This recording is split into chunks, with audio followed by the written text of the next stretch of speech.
All right, we are live. Welcome to Ward Wrestling Live, the 4 o'clock show. We have another wrestling legend on our show here. He's a three-time state placer out of New Jersey when he was a young man. He won it his senior year, and he won it just by letting up 0 points the entire year, going 38-0. So that's awesome. Two-time conference champion college. And the only four-time All American in Clarion University history, which has a lot of history. Look it up. I just learned about it by reading today. And he's got 3 kids that wrestled for the legendary program of Mount Lebanon out there in PA. So, Coach Stout, thank you for coming on, man. I really appreciate this. Looks like it's a beautiful day out there in PA. It is. Yeah, thanks for having me. And I was just saying to someone today, this is like the 4th day in a row with sun and like that. So I'm expecting a monsoon or something bad's going to happen here. Man, that's awesome. Yeah, I it definitely looks real nice back there. My wife and I lived up in, where was it? Near Doylestown. I think it was out by the Willow Grove Mall. Yeah, okay. At Earl Horsham, when she was in school. Yeah, I know. Outside of Philly. So I remember it's beautiful up there, man. So talk a little bit about it. What have your kids been going through during this off season, with all this going on? How have they been keeping in shape? And it's been real interesting. I mean, I think the only probably positive too. I mean, there's some positives, right? I think number one is family time, and that's been incredible. It's time that we normally wouldn't get. So we have 3 boys that you mentioned, and we have a little girl, Josie, who's 5. So there's a big gap there, and she idolizes them and them with her. So it's been nice. We've been doing a lot of like family hikes and things like this. But to really stay in shape, we got lucky. We have a home gym in our garage. So we got everything in sort of, we had some stuff, but we got lucky with right before things got super bad, getting everything that we needed. So we've been spending a lot of time there.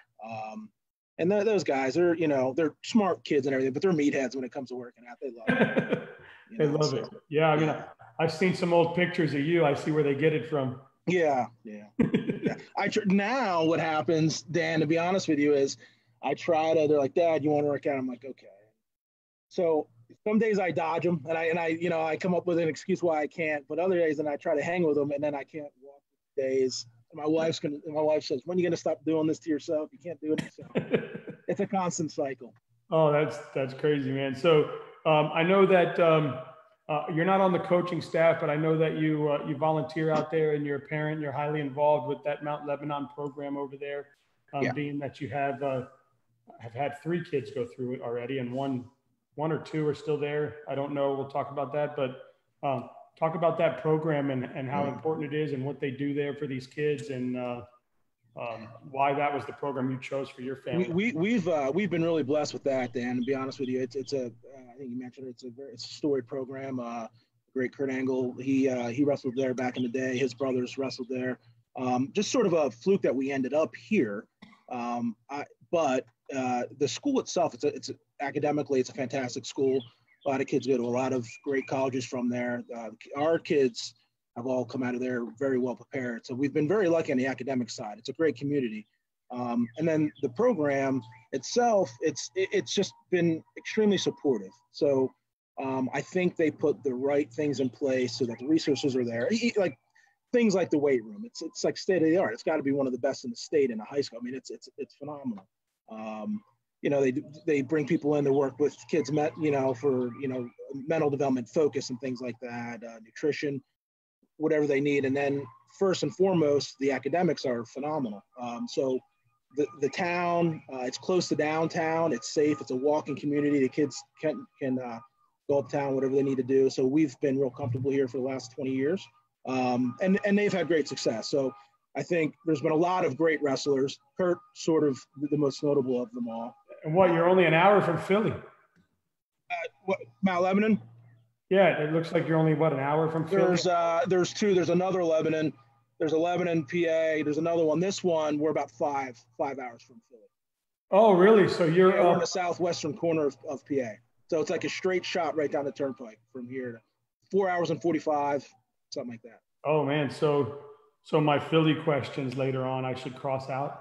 Well, we live in Philly I know a little bit about Philly. And I didn't grow up far from it, so I know a lot about Philly. So I was looking at the wrong Lebanon. Well, Yeah.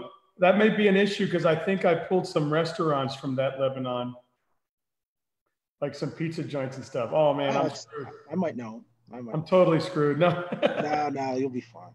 That's but, cool. You know, So it's been a great school, and like I said, I think in recent history, I mean, so back in the day, these guys, they used to just sell out, like standing room only. Wrestling, I think you probably know, wrestling in Western PA is just huge. Wrestling and football, and they have a very storied program. And then, you know, fell off a little bit over the years as things do. And then we sort of had a little bit of a resurgence. We've had some really good wrestlers come through. I had a little club going back in the day a little bit. My kids came through. And then we have a gentleman by the name of Mack, phenomenal guy. I coached him, helped coach him down at Pitt. He was an All-American for Pitt. He lives in town now. And he's heading our youth program, which has over, we have like 120 kids or something. So it's really good for this area on a youth level, and he just does it right. So we're getting the feeders going properly, as you need to have. And so I'm really proud of what Kellen was able to do, being their first state champs to hurt. Then Luke came in and blew away all Kell's records, which is good. And then hopefully Mack comes in and blows away Luke's records. So. And then you said you have a little daughter too? And then we have a little daughter, Josie, who's the craziest of them all. That's the one I worry about, you know? Yeah, you know, I remember when the Busakis family was down here, and I would ask the dad, hey, who's the best wrestler in the family? And he would say the daughter. They're just tough, you know. It's funny. No one ever has a shirt on here. I mean, you know, it's like my kids are just walking around shirt, and now like she thinks she's like one of the boys. She just is like always doing push-ups and pull-ups, and so she's funny though. She's a pistol, that one. That's awesome. Good, man. Good. So I know Kurt Angle and you have been tight for many years, and that went to college too. Didn't you follow him to college as well? So, and I think I read, and correct me if I'm wrong, that he stayed on for a while just to kind of help you out when you first got there. Did. So what has he meant to you, your family, your wrestling career? He was phenomenal for me. I mean, actually, you know, so that's one of the things. I mean, I think you can hear a lot about training and what's it take to get to the next level and things like that. And sometimes it's good what you don't know either, and you just sort of go into things blindly. And that was a little bit like that. You know, when I went to school at Clarion, it was before like internet was, you know, that stuff was just getting started. So, you know, you hear about this guy. I saw him on TV one national. This guy looks pretty tough. And I'd see, matter of fact, when they were recruiting me, these kids will be like, what are you talking about? But I remember the coach coming to my house and popping in like VHS tapes. So you got to watch some of these dual meets. I mean, they were just packed, and there's bands, and Kurt's, you know, pinning people and teching people. But yeah, you know, I remember him putting it in our VCR and watching Clarion. I grew up in South Jersey, so it was about 7 hours away. And Clarion was a different world, man. I mean, you just go north in the PA, it's a different world. But when I got there, I quickly realized, I mean, this guy was just next level. And what was interesting about it is he wasn't like this huge guy or anything like that. Had big, strong legs, but he wasn't like a meathead in the weight room or anything. But he was so technical, and he was so hardworking.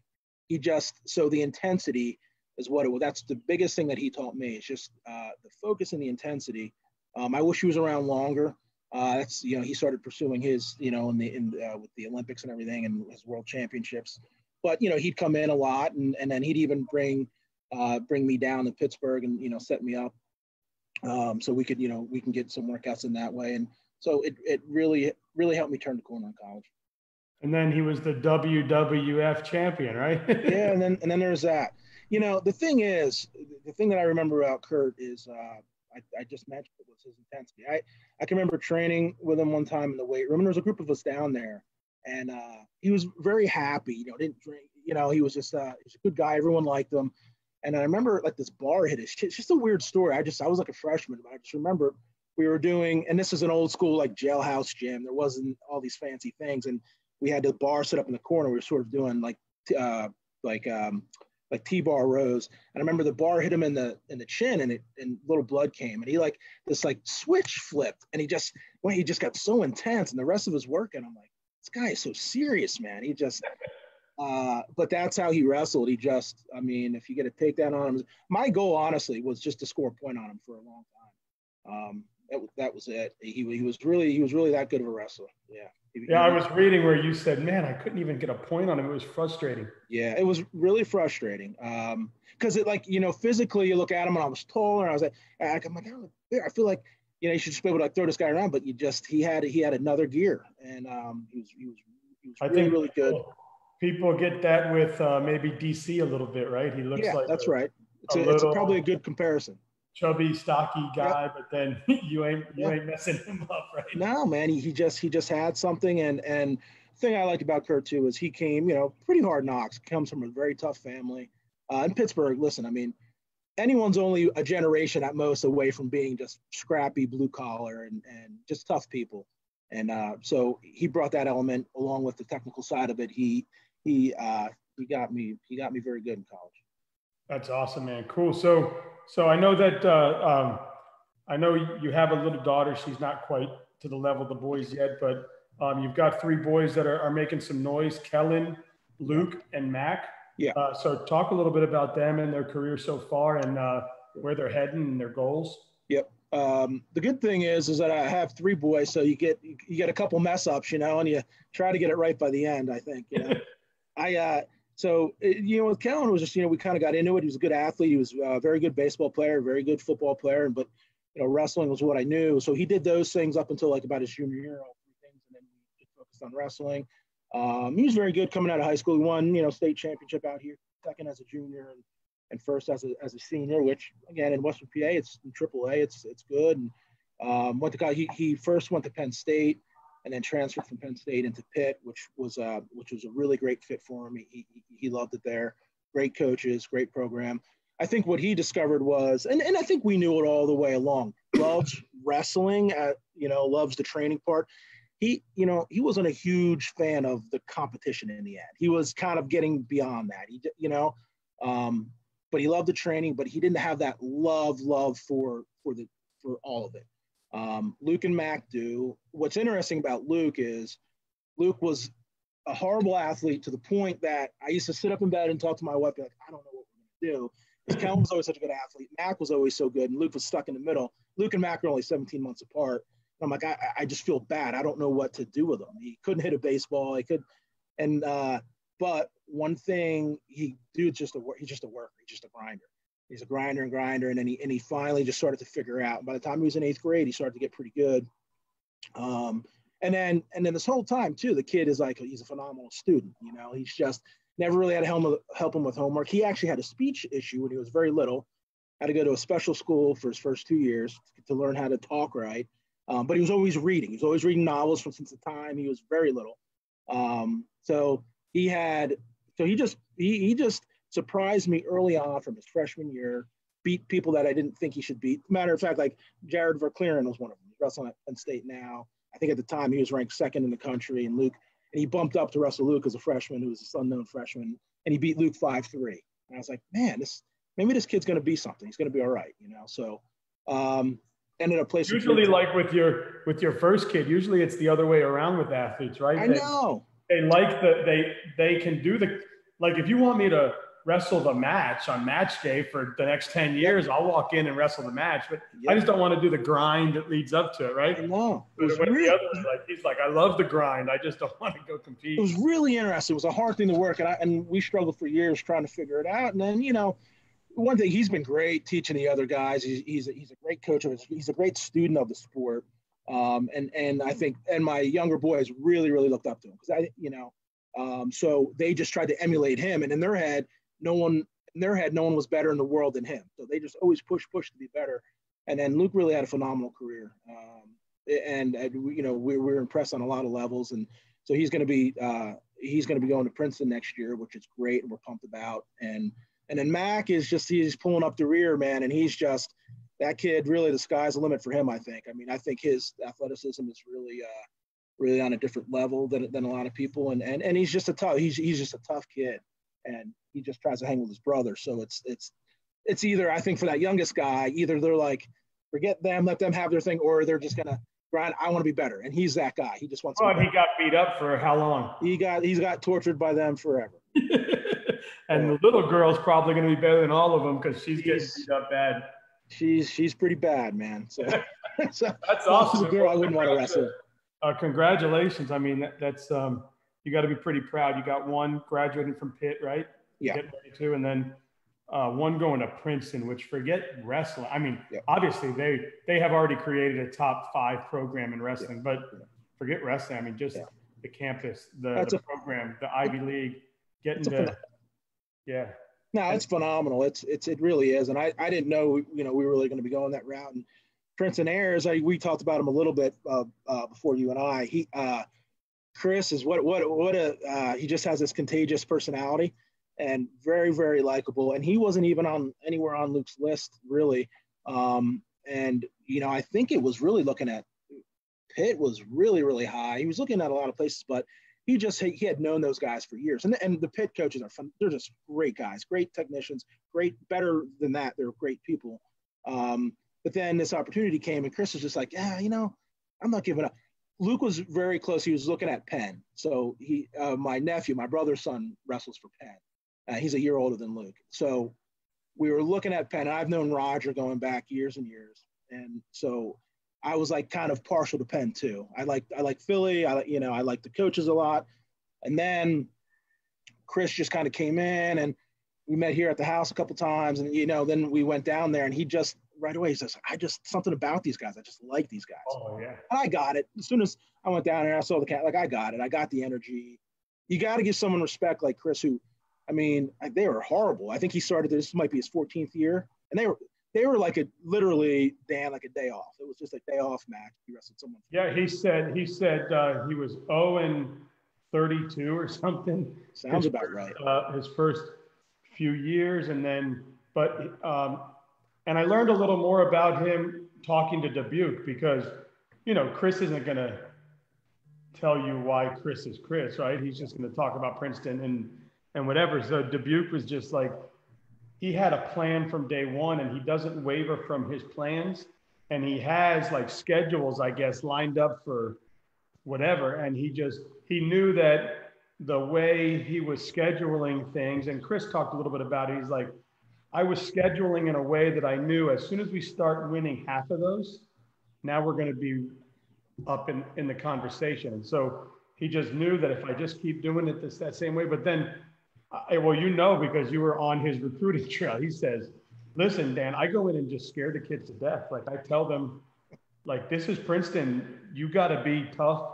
Forget tough wrestling wise. You got to be tough in the classroom, academically, on our campus.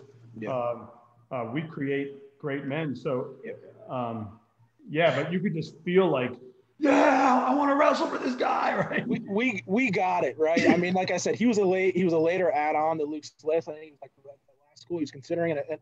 And then like the one day he left, and my wife like looked at me, and she's like, I don't know this guy. There's something like really cool. And I'm like, no, I know, I get it.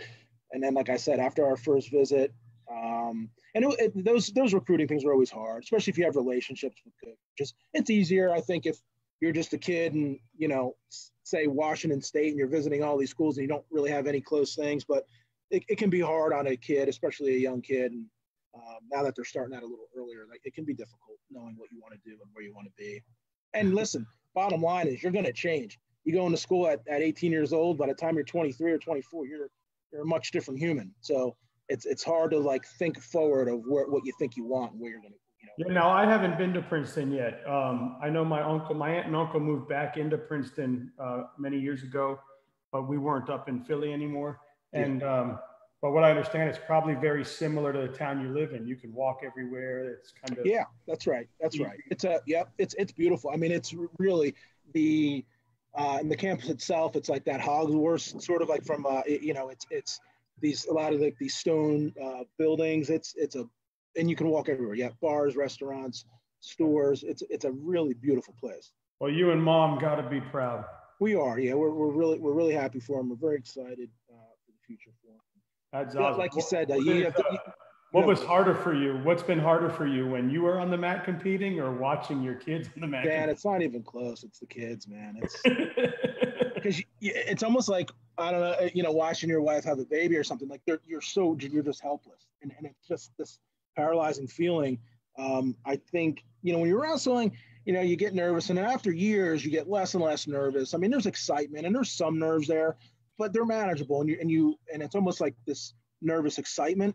But when your kids are going, yeah, it's just so hard. You're moving, and you're like, why'd you do that? You want it so bad for them. You watch how hard they work, and they're usually more under control than you give them. When you talk to brothers too, like I've had brothers on, and you could probably talk to this because you had a brother, right? And your boys can probably talk about this, but each one of them will say it was like they were happier watching the other one win it than they were watching themselves win it. And the anxiety that they have, watching their brother on the mat and having to go next is like, wait, I got to shake that off. And this year was really special for us in that regard. I mean, and I, with Luke and Mack, even like Mack was a freshman 2 years ago. And so there was more of a disparity between him and Luke. Mack got bigger and stronger this year, and then he was closer. And so, and they were in a lot of finals together and things like that. And then in the state finals too. And Mack lost the heartbreaker in the state finals. And then Luke, there's a match, and then Luke. So there's a match in between theirs, and then Luke. And one of the things that, and I didn't even realize it, we're also disappointed for Mack losing. And then Luke's up there and he's having a phenomenal match. But Mack was there cheering for him. And then that was really kind of a nice thing that, that we ended up seeing. And yeah, they got tight over it. And that's a sport. What year is Mack? Max, he's going to be a junior next year. So it was his sophomore year. How did he do his freshman year? He didn't even make it to the state tournament his sophomore year. So he got second. Yeah, this year he'll get there. I talked to kids, like I had a kid on, Brendan Abden, who's a state champ out down here, and you might have seen him at these tournaments around the country. And he said he lost it the first year, and I asked him, what did you do different to be able to win it this year? And he said, I woke up every morning and ran 2 miles. And I'm like, what? Why? He goes, well, I already knew how to wrestle. I already know how to wrestle, but I was losing because I wasn't in better shape than the other guy. Yeah. Whatever your thing is, Dan, sometimes it is a conditioning thing. The other thing I was going to say about the 2 miles, probably less the 2 miles and then more the mental commitment to the 2 miles, So if you can do a lot of tricks with your own head. And so if you're telling yourself that's what's going to get me to the next level, then that'll work. Yeah. And it's cool because I talked to another guy, I think from your area up there, he wrestled at NC State, Machiavello. Yeah, sure, yeah. And he said, in my first 2 years, I was horrible in college. He'll admit it, right? And then I said, well, what changed? He goes, well, I was conditioned, I was in shape, but my wrestling IQ wasn't there. So I had to go back and get more intelligent. He goes, you see, before you get to college, if you're the biggest, baddest dude, you're going to win, right? Sure. But when you get to college, everybody's the biggest, baddest dude. Everybody's got the IQ. Everybody was a state champ. Everybody was All American. You know what I mean? It's it's like I talk to basketball players. They're like, I was a McDonald's All American, but when I got to college, all 12 guys were. I wasn't nobody special, right? So he said, I just had to change my IQ. I wasn't understanding, wow, when a guy moves his foot that way, he's going for a switch or what, just to kind of, I don't know. You would know more than I would, but that's what he said. He said his IQ had to get better. So I guess it becomes technical quick. It does. I think your point is extremely valid. In high school, you're bigger and stronger than everyone. You're going to win a lot of matches, if not all. You're going to win most if you're just a better specimen. And college, everyone's strong, everyone's big, everyone's mean. So it comes down to the technical parts of it, and that's awesome. Makes or breaks a match. Sorry, sometimes I like to talk. No, listen, it's a great conversation. Yeah. What is your most memorable moment on the mat as far as you, the wrestler? Yeah. Because I know you, not the wrestler, is obviously the state championship. I would imagine, but as a wrestler. As a wrestler, I would say my freshman year, the first time I was an All American, I think as a freshman, and I think that one was interesting. So I ended up having to beat a guy who beat me 3 times that year, and then for whatever reason, and this happened to me a couple times. I remember it my sophomore year at nationals as well, but that feeling that you just feel good, and like you didn't feel like you were going to lose. And so turns out it was 2-2 going in the third period, and he had choice and he picked down, but top was always my best position. And I felt good. And I just felt like, I don't know, I'm just going to ride him, if not turn him, if not pin him. I mean, I just remember thinking like, I feel good. He even actually took me down first in that match, but I remember him we went out of bounds and I was clubbing him and pushing him around, and he kind of like snuck something by me and took me down. But I remember I got out right away. I remember looking at him and thinking, he didn't want to win as much as I did. I just felt it, and he seemed run down to me. Anyway, I ride him for the win and ride him for the 2 minutes. And then, that's the best feeling, because I think obviously I wasn't expected to beat him. And then that sort of gets the ball rolling. I think wrestling for sure. I think every sport, really, life. But once you get a little confidence, it opens things up, right? I mean, I think things would have been maybe a little bit different if that hadn't happened. But I think that winning that match, you know what, you are here with these people, you can do it. And so it's I tell people, I have people on the phone on here, but my first ever one was NATO, and he said that it was his freshman year in college, and he was wrestling a kid that was back-to-back national championships somewhere in the year, and he beat him. And he said, okay, I can do this. Like, I can do it. Yeah. Right. Yeah. And it's crazy. You talk to a kid that's like all world in high school, like yourself. I mean, these guys are all world in high school. And then in college, they don't, it's like, okay, wait, okay, 1 foot in front of the other. Let's just do this. So it's pretty cool. And you think some of that confidence comes from maybe the weight cut too? I know at a younger age, like my son, there was one tournament where we got to, and the whole day he said, man, I just feel weak. I don't feel like I have my strength. But then the next tournament, he got a couple wins, and he says, I felt right today, Dad. I mean, I lost to better wrestlers, but my strength was there. I felt like I could do some moves. Yeah, we talked about the technical aspect of wrestling, and in that, the weight cut is a big part of it, right? I mean, the science behind doing things right, the science behind performance, whether it's lifting weights or how you're running or how many days a week you're wrestling, certainly what you're putting in your body and what you're not putting in makes a huge, huge difference. So I think the sport's improved vastly in that regard.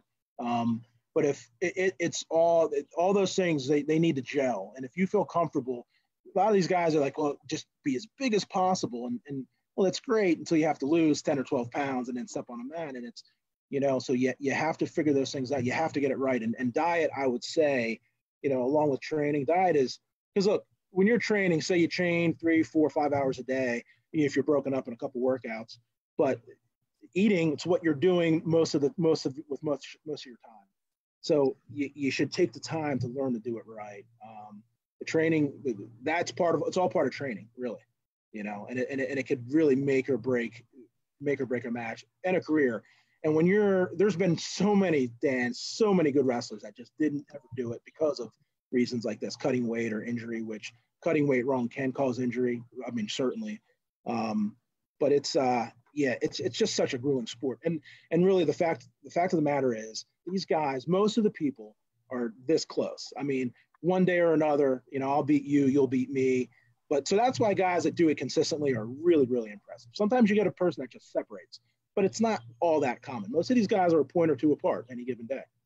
Yeah, what impresses me is the guys in college that separate themselves. Because that's like the athlete, the college athlete is being trained and programmed to be great, It's pretty insane. So what has wrestling meant to you and your family?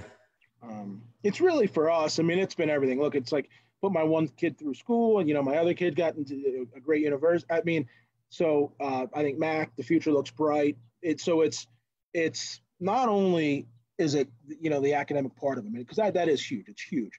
But what my wife and I decided early on is it's kind of something we're going to do together. It's hard. When they win, it's exciting and it's great. When they lose, it's heartbreaking. And even from the time they're little, right? I mean, you watch these kids crying and sniffling and going through this, but it's something that we chose to do as a family very early on. If there was ever, we were never one of these families like, one of them's not feeling good or one of them's in diapers. Like, you go today, I'll go next time. like we've changed more diapers under bleachers and, you know, like just eating on the run. We've just done it our whole lives raising children. And really, there's no more pure sport at the base level of it. It's a pretty good sport to get involved in. It teaches you humility, teaches you to work hard. You gotta lick your wounds sometimes, and every once in a while you get to bask in the victories. So I've definitely learned how to pack coolers and yeah. and for me, I'm like, I'm in my 40s, whatever. I don't care. I'll eat a chocolate bar, whatever, right? But I'm at the store, like grabbing stuff for the cooler, and Daniel's like, Dad, we don't eat that. We wrestle. Like we can't eat that. We can't eat that. What are you putting it in there for? You're wasting your money. Yeah. And I'm like, okay, here, son, you shop. Yeah. Like, just fill the basket up with whatever. Yeah. So he's getting the what are those energy drinks that you guys drink after you weigh in, and the certain types of like fruit bags, like these fruit gummies, and different types of peanut butter crackers, I guess, because peanut butter has whatever in it that helps you. I don't know this stuff, but he's obviously learning, and he's like, that's great. That's great. He's really entrenching himself in all the sport. That's awesome. Yeah. So like, I don't even know. I'm grabbing the wrong stuff. Yeah, I think more than anything, I mean, the sport, it teaches you, and I think Gable is very famous for saying it, after wrestling, everything else is easy.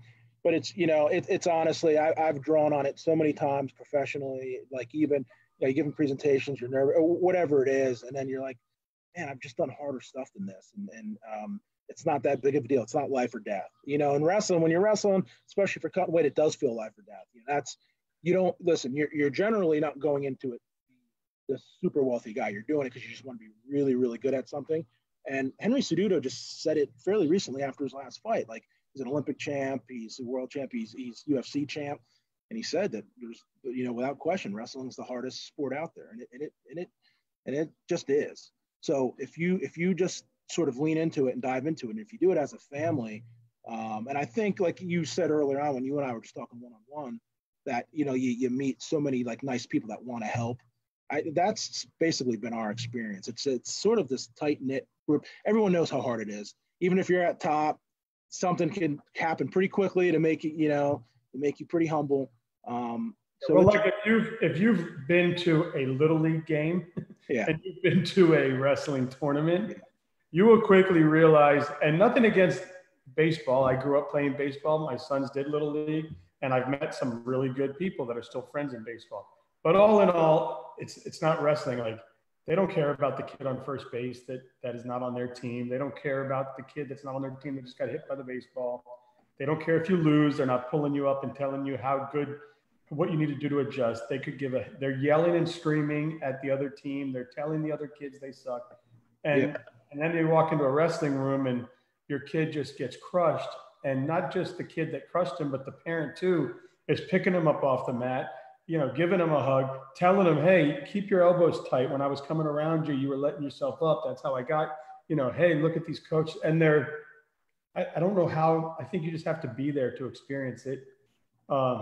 Just a different feel. Dan, like you can't. So in baseball, this always cracked me up because my kids played for a while, and it would like they could strike out 3 times, right, and then hit a home run or hit like a triple or a double, and be like, I had a pretty good day. And I'm like, the wrestling, if you're getting pinned 3 times, you're not having a good day. I don't care if you win your 5th match or your 4th match. Like, it's just, it's the hardest of the hard, and it could be great. So when it is great, it's phenomenal. And I think for young wrestlers, I mean, I think you really, the best advice I could give to them would be lean in. Here's the mistake I made. Losing was too big a deal for me. You should hate to lose, but you shouldn't let it stop you from trying things and making mistakes because you're afraid to lose. So don't fear it. Just go after it and know you're going to bring all that you have. And if it doesn't work out that day, then you go back and you repurpose your toolkit. You see what like to your point, were your elbows out? Were you leaning forward? Were you standing up too much in your stance? What were you doing? And then because you can do it within a couple weeks, you can come back and beat the guy that just hammered you. I mean, it happens all the time. Yeah, and I just love the fact that, like, I don't think my son is ever going to experience in life something harder than walking onto a mat, facing another man, and may the best man win. Like that doesn't happen, you know? No. And so I just like that's being taught. And then I like the fact that in these barbaric sports like MMA or judo or karate or wrestling is, I like the fact that we can hate each other for 6 or 7 minutes, but love each other afterwards. Like, yeah, there's something about just, I don't like you right now, but afterwards we can go share a Gatorade and a hot dog. Like, yeah, it's amazing. It's an amazing sport, and it's hard to get out of your blood. And you know, to that point, I wrestled last week with a couple kids in college that I shouldn't have, just because, you know, you love it so much. And then, but I've been regretting it ever since, just because, you know, you're just sore, your body doesn't react the same. But it's once it's in your blood, it's really hard to get out. And there's just so many positives to pull from it. There really is. And you just can't focus on the W's and L's. Do the right things, and they take care of themselves. It really will take care of itself. Yeah, I had the Nordstrom brothers on yesterday, and you know, they're 2 of only 5 kids in Florida history that have won 5 state championships. Yeah, right? wow. And they end up going to Virginia Tech. Well, the little brother ends up, you know, he's practicing whatever move happens, he ends up on his neck, and he's done wrestling for the rest of his life. But he gets taken to the hospital. They go through surgery. He comes out, and I guess surgery didn't go well. All of a sudden, he's completely paralyzed. Like, he can't move. They rush him back in. They bring him back out. Now he can move a little bit, but his hands clench, whatever. But they're kind of fixing him. And they're like, hey, what do you think you want? I don't know if you're ever going to wrestle again. He goes, no, I want to wrestle. They're like, wait a second, you're laying here paralyzed almost. He's like, no, I can wrestle. And he's like, it's just a mentality that I've been trained and programmed. Obviously, he can't ever wrestle again for the rest of his life competitively. So he talks about coming down to Florida, and he's home for the summer, and his older brother is coaching at the club, and he goes in, and he's really lost a lot of strength right now because he's got to build his muscle back up. Sure. And he's in there beating kids with one hand. Yeah. He's like, I'm not supposed to be wrestling, but I'm out there with one arm. Like, yeah. Trying to wrestle. And it's just part of me. Like, I can't get rid of it. There's such a fine balance with wrestling. It teaches you so many good things, right? And toughness is one of those. And I think if you really lean into it and you're a successful wrestler, you're going to be a tough guy. You know, and it doesn't matter the weight class, big or small, or in between, you're going to be a tough person. And I think a balance that we have to learn as we age is there's times to be more academic about something and think it through. And there's times that you just like have to have that mentality that you want to run through a wall. Wrestlers have a hard time getting rid of that run through the wall mentality. So there's times that things require a little bit more finesse, and certainly health is one of those things. Yeah, I had before you, I think it was at 1 o'clock. I had a gentleman on here,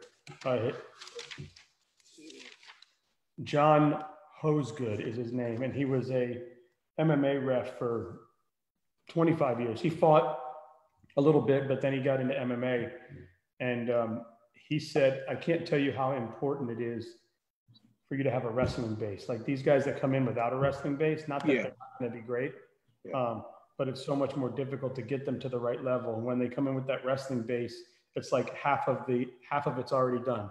And now we're going to do this next way.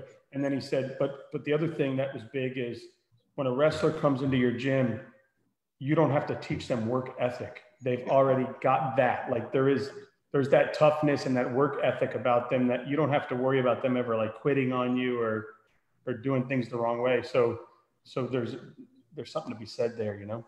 Yeah, it's the sport's a grind, and I give tribute to all those coaches out there. It's easy to do something. We're talking about your son. It's easy to do something when you have immediate success at it. You're winning most of the time. You're like, oh, this is fun and cool, and it's my girlfriend gets to see me and beat up on some guys. So that's easy. When you have to fight through it, over and over again, and be like, I just want this, and so I think my thing for coaches that stuck with it, that didn't necessarily have winning teams or super successful individuals, and just did it to impart something on youth, because it is something. You have so many opportunities to teach these kids and these men and women life lessons. I think it's hugely important. And there's been so many. he was like a surrogate father to me, my coach in high school. And this little Italian guy, and just one of the toughest guys I ever met. But he was just, now looking back as an adult, older than he was when he was doing all these things for me, I think like, man, and he never let me even know what he was up to half the time, like stuff off the mat, even on the mat, sure, but off the mat. And like, what an amazing guy. And he really helped change the trajectory of my life. Absolutely. That's awesome. Yeah. So you went on to Clarion, yeah, and wrestled Division I.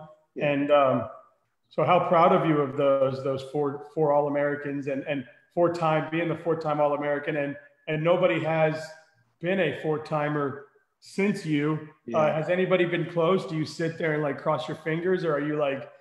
No, I mean, I think it's a good thing to have. I don't think it'll happen there, honestly. I mean, I think like, yeah, I mean, that's a hard thing to do. And now, nowadays, I think, to be an All-American as a freshman is really, really difficult. And that's, I mean, that's just, I'll just say that. And people do it, and I think it's happening more now. And I think you have to really get into a program that's really strong. First of all, you have to come out with a pretty high baseline, but then I think you have to be in the right program that can get you there. That program, unfortunately, has dropped off a lot in the years since I've graduated. But they were a really, really good program. I mean, we wrestle the Iowa States all the time, and we're up in the top 3, top 5, and it's hard to believe that little school did that. But I unfortunately, I don't see it happening there for anyone. So I think that record's safe there. You think you're safe, and yeah, I mean, a lot of people have talked about it, and I've asked the question because I think young kids need to know that you may be a 4-time state placer, 3-time state champion, 1-time state champion, but the transition to college, you're not going to be the best guy in the room typically, and you have to learn that quick. And I don't know, was it Ben Askin I was watching a few years ago where he said he showed up into the room and he thought I was going to be the baddest in the room, and I realized that, man, I need to start lifting weights. I need to start doing something. And yeah, I know he's talked about not being strong enough, and when he first got in. And I was just talking to someone, I think it was my brother the other day. I was driving somewhere and I was talking to him. But you have to make that mental commitment, Dan, because my true freshman year, I couldn't consistently beat the starter that was there. I actually beat him in a wrestle off, but I kind of felt like it was in a match thing. We used to do these things called blue gold. So fans come, it's kind of like a thing. And I beat him by a point, but I know that wasn't really consistently happening. It was a toss up, and he was just stronger and bigger. And I remember just guys in the room being so strong. And so that's a big difference being 18 and in your 20s. I mean, it's a big, big difference. And here's a guy coming undefeated his senior year, and you didn't even let up a point, and you walk into a room where points are being given. Yeah. And the thing was, I came out of high school, I was very physically strong coming out of high school, but it's still learning how to use that and how to make it transition athletically. And that first year was incredibly big. And I actually blew my knee for Thanksgiving that year. I got a knee surgery. So then I lifted, and I just lifted. And more than that, though, I mean, I lifted a lot, but I just immersed myself in it. I just kind of studied it all the time. And by the time the next year came around, my redshirt freshman year, I was just really, really ready.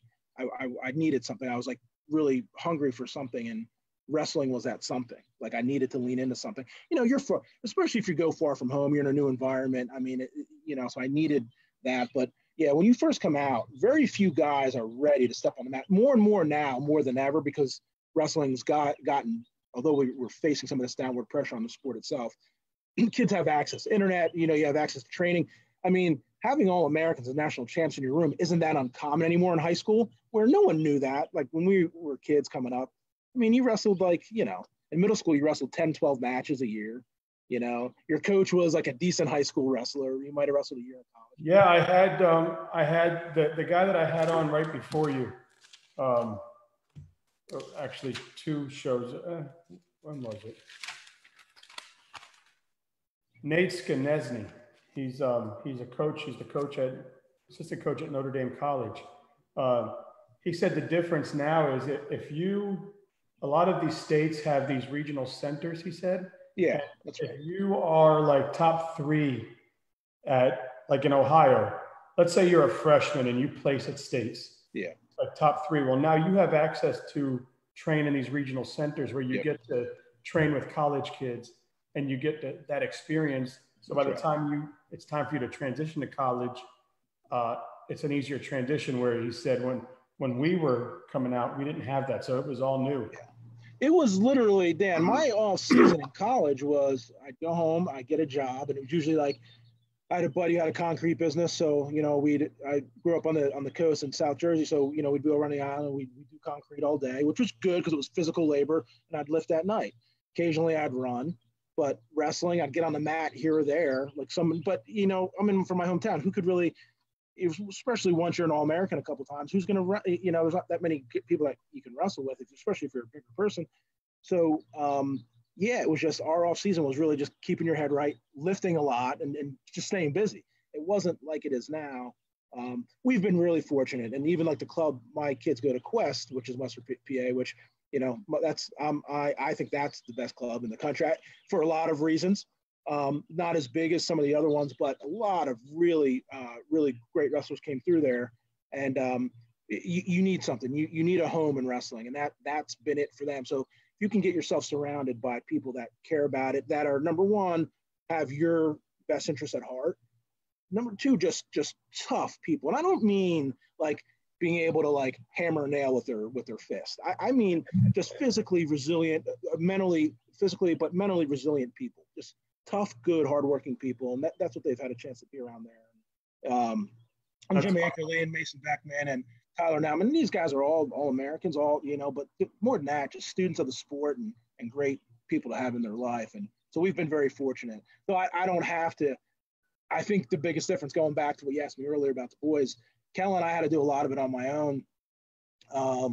But with these guys, I'm in it, I'm around, but I sort of farm them out a little bit to the Jim and Mason and Tyler down at, and it's really helped them. Me kind of stepping back and be like, hey, I'm here for you. And we wrestle a lot downstairs and that.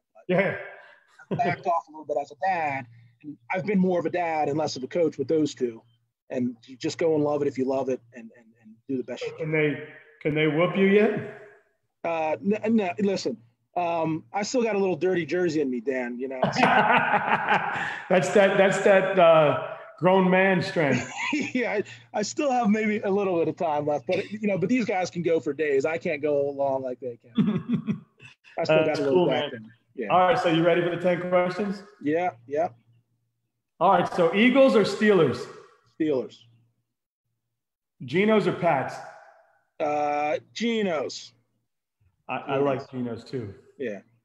Hershey Park or Camelback Mountain?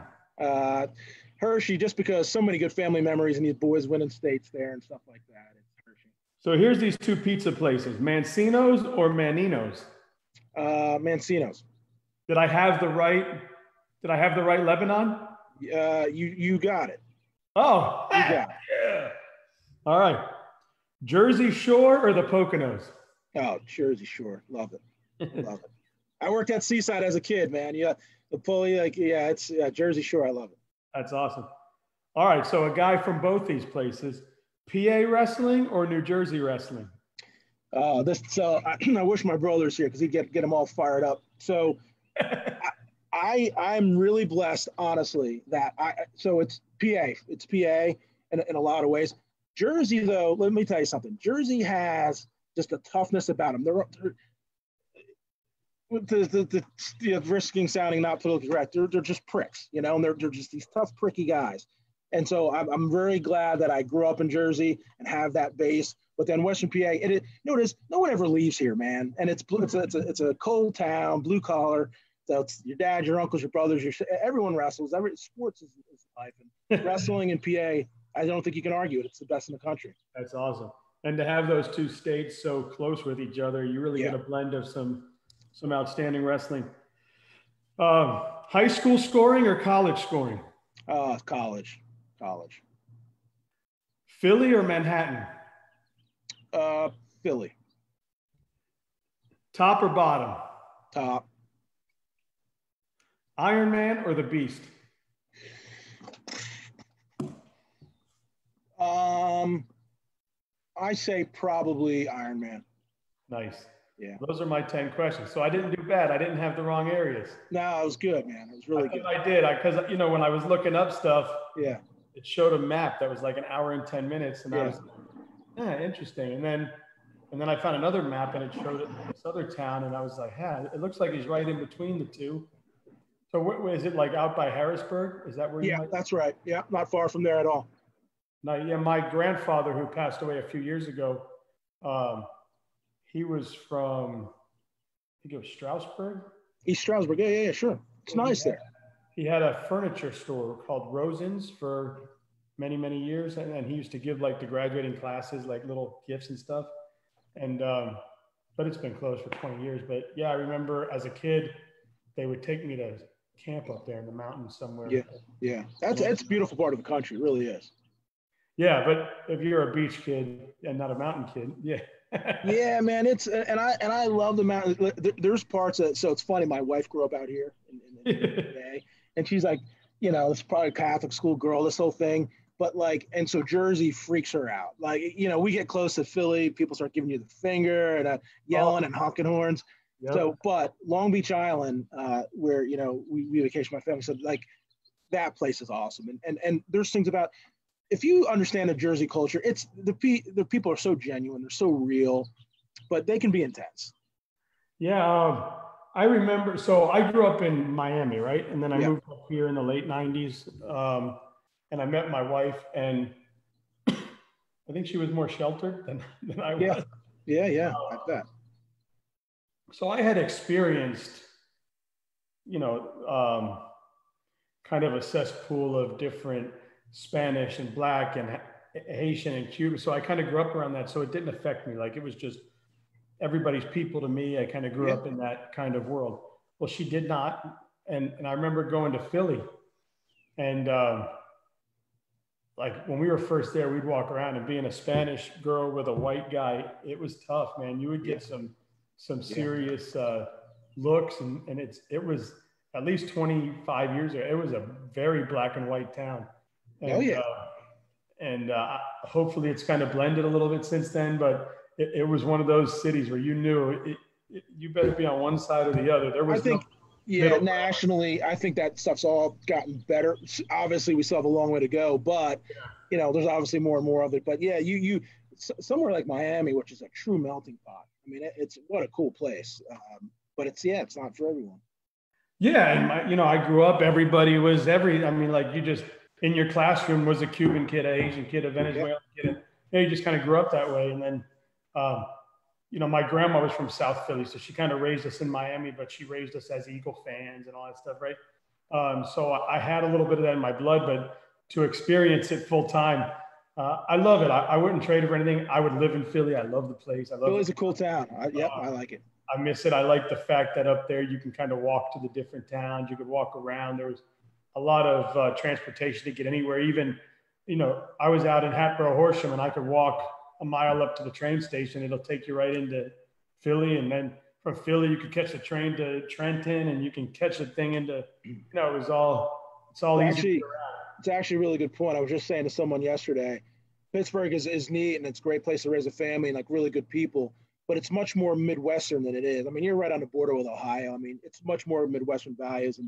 And what I miss about the East Coast is a little bit of that sharpness, like we're talking about with Jersey people and Philly people. Your personalities are pretty real, but also the ability to get to places. You can be in DC, Baltimore, New York, Philly, Jersey Shore, like anywhere in an hour. You're a little bit more landlocked in a place like this. Nice, it's just different. Pittsburgh and Philly are way, way different towns. Yeah, and if we were young kids, and the first time we didn't know about how the transportation worked, right? So we just had a car and we drove to New York City. And it was like our last $50 to park. It was like, holy moly, right? So we were like, wait, there's got to be a better way. So we figured out, well, now you can drive to whatever town in Jersey it was, and then you can park, and you give them like $10 to watch your car for a week, right? And you're like, this is good. And we would take the train, and it was great. We get dropped off, and it was fun. Well, this has been great. I know Facebook has kind of limited me on my sharing ability, so if anybody out there can share, if you can share this with your wrestling groups, please do. I do have, please like and share my page. Absolutely. Go on to YouTube. I'm on YouTube also. I'm trying just to build up a community here. And I love it. Thanks for coming on. It was great talking to you. Yeah, it's been my pleasure. I'll have to watch Luke next year at Princeton. Keep an eye out. Sure, I look him up.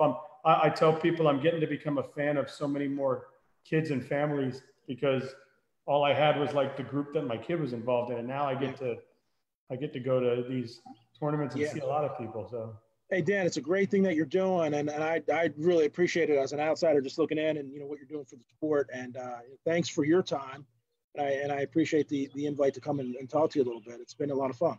Yeah, for sure. And anybody that wants to come on, man, just shoot them my link and we'll talk. Will do. Thanks, Dan. So you take it easy. All right, you too. Bye-bye.